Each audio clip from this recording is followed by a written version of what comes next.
9 miles. That's all that separates two continents here.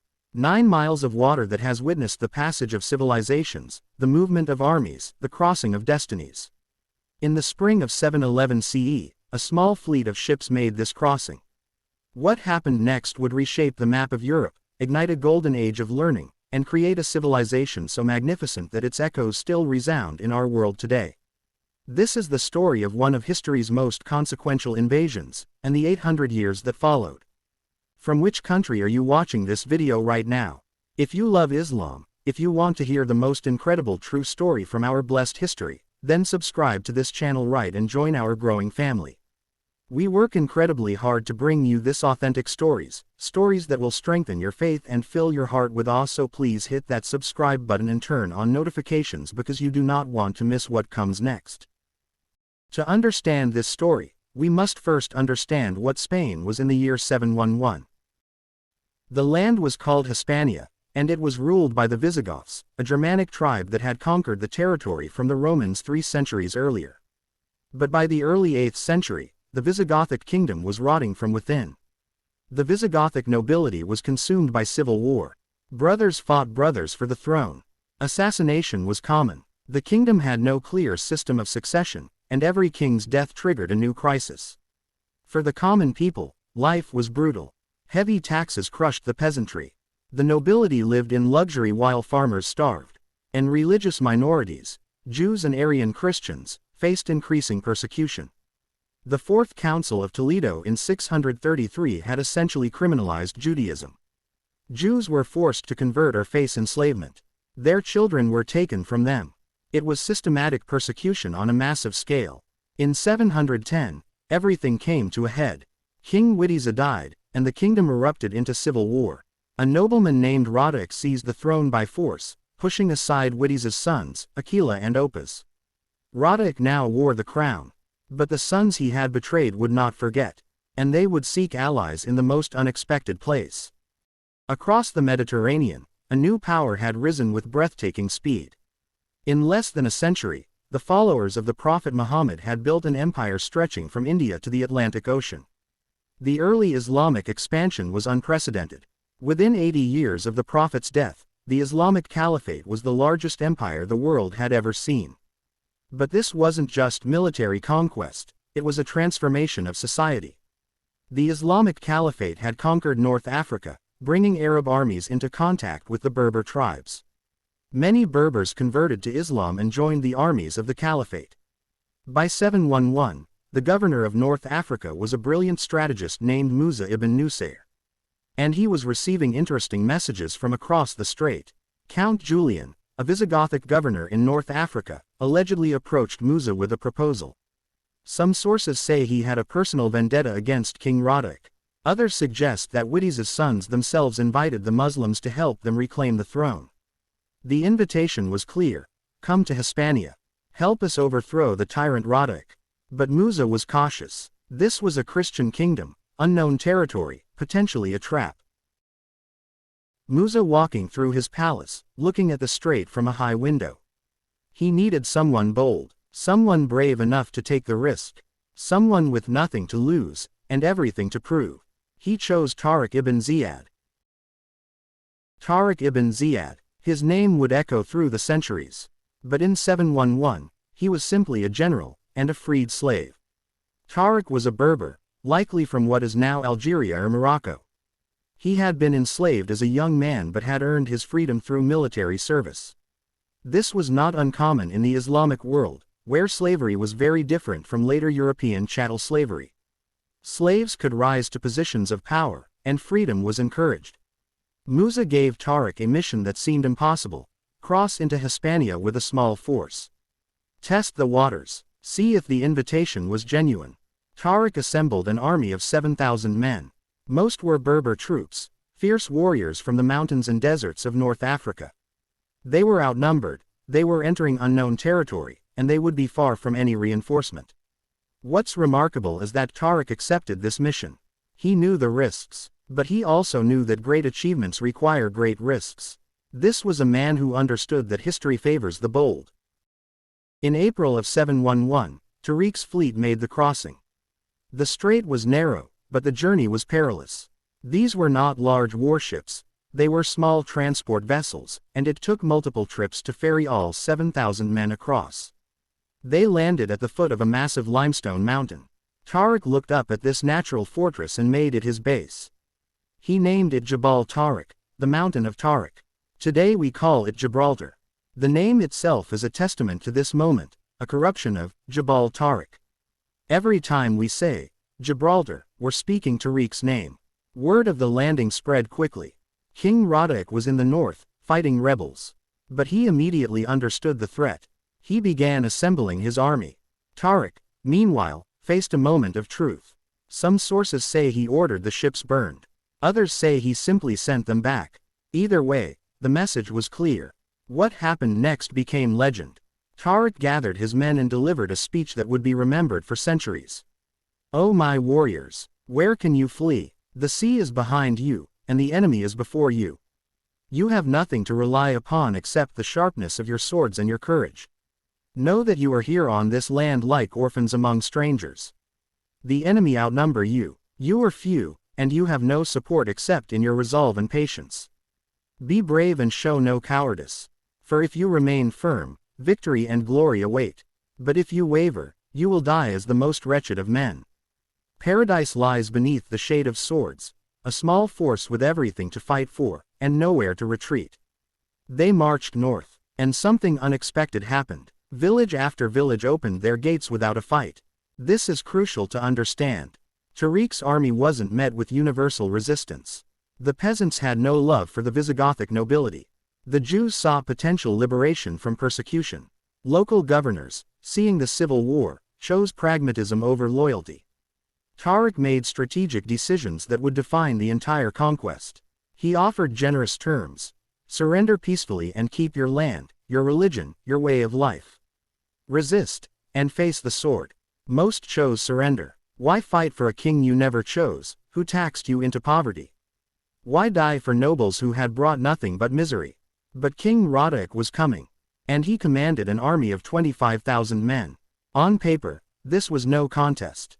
Radic had more than 3 times as many soldiers. He had cavalry, heavy armor, home territory advantage. Tariq should have been crushed. In July 711, the two armies met near the Guadalete River. The battle that followed would determine the fate of Spain for the next 8 centuries. The Battle of Guadalete, 8 days that changed everything. Medieval battles were not like Hollywood depicts. They were grinding, exhausting affairs. Men fought in formation, shield to shield, pushing and stabbing.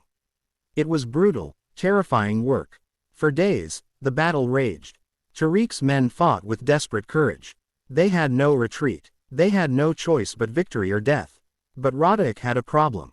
His army was a collection of feuding nobles, each with their own agenda. His legitimacy as king was questionable. And among his ranks were men who had no desire to see him win. Historical sources suggest that key Visigothic nobles betrayed Radic during the battle. Some say they were supporters of Wittiz's sons.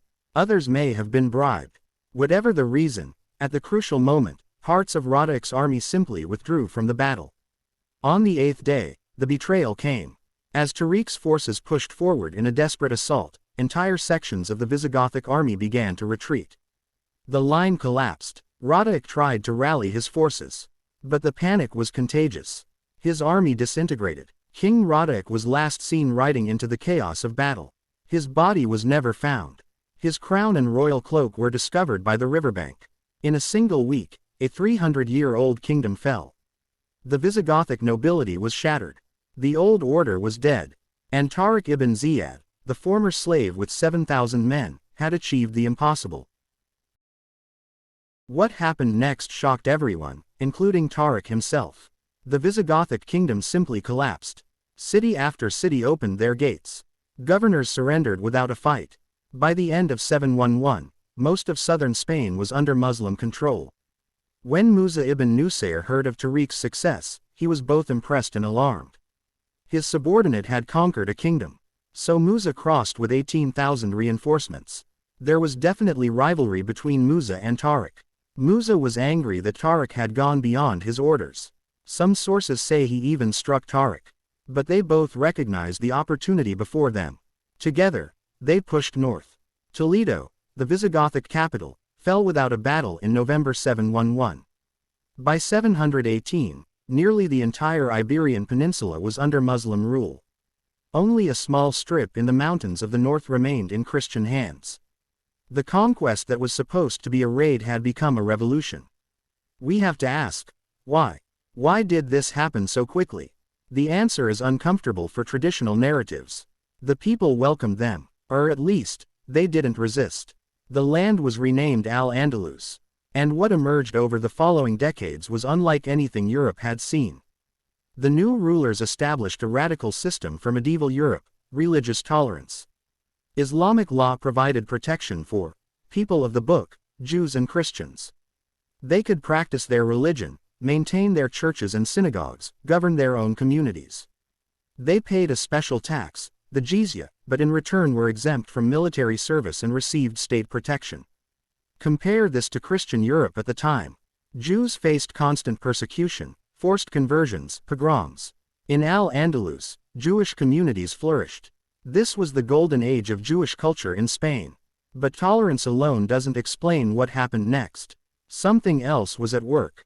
A hunger for knowledge that would light up the Dark Ages. The new rulers brought with them something Europe had largely lost: a love of learning. They built libraries. They established schools. They translated texts. In the 8th and 9th centuries, while most of Europe was illiterate, Al-Andalus was building the greatest centers of learning in the Western world. They preserved Greek philosophy, advanced mathematics, revolutionized medicine. By the 10th century, Cordoba had become the jewel of Europe. A city of 500,000 people when London was barely a town. 700 mosques, 70 libraries, miles of paved streets with lighting at night. While Paris and London were muddy villages, Cordoba had running water, public baths, hospitals, and universities. Christian scholars traveled from across Europe to study here. Al-Andalus gave the world algebra. The word itself is Arabic, from al-jab. They refined surgery techniques that wouldn't be matched in Europe for centuries. They created agricultural innovations that fed millions. They brought new crops to Europe: rice, cotton, oranges, lemons, sugar cane. They perfected irrigation systems. They turned barren lands into gardens. They created architecture of breathtaking beauty. The Mezquita of Cordoba with its forest of columns. The Alhambra of Granada with its intricate geometric patterns. Even Spanish culture today bears the mark of Al-Andalus. Flamenco music has Arabic influences. Spanish architecture shows Moorish designs. Thousands of Spanish words come from Arabic. We use words every day that come from Al-Andalus.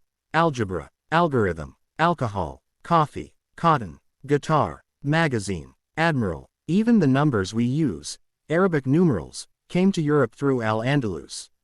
When Cordoba's library had 400,000 volumes, the largest library in Christian Europe had fewer than 400. The knowledge preserved here would seed the Renaissance. What made Al-Andalus special wasn't just Muslim achievement. It was the collaboration. Muslim, Christian, and Jewish scholars worked together, translated together, learned from each other. This was convivencia, coexistence, at its finest. For 800 years, Al-Andalus endured. It had its conflicts, its civil wars, its periods of decline. But it represented something rare in medieval history, a place where knowledge mattered more than dogma, where merit mattered more than birth. But nothing lasts forever. From the north, Christian kingdoms began the Reconquista, the reconquest. City by city, over centuries, Al-Andalus was pushed back. Toledo fell in 1085, Cordoba in 1236, Seville in 1248. By the 15th century, only Granada remained. In 1492, the same year Columbus sailed west, Granada fell. The last Muslim ruler, Muhammad XII, surrendered the keys to the city. Legend says that as Muhammad left Granada, he looked back at the Alhambra and wept. His mother allegedly said, "Do not weep like a woman for what you could not defend like a man." That mountain pass is still called the Moor's Last Sigh. 800 years. From Tariq's crossing in 711 to the fall of Granada in 1492. An epoch of coexistence had ended. What followed was tragic. The Alhambra decree expelled all Jews from Spain. Muslims were forced to convert or leave. Arabic texts were burned, mosques were destroyed or converted to churches. Spain tried to erase the Islamic period from its history. For centuries, they denied the contributions of Al-Andalus. They portrayed it as 800 years of oppression, which was propaganda. The truth was far more complex. But you cannot truly erase 800 years. The architecture remained. The agricultural techniques remained. The words remained. The DNA remained.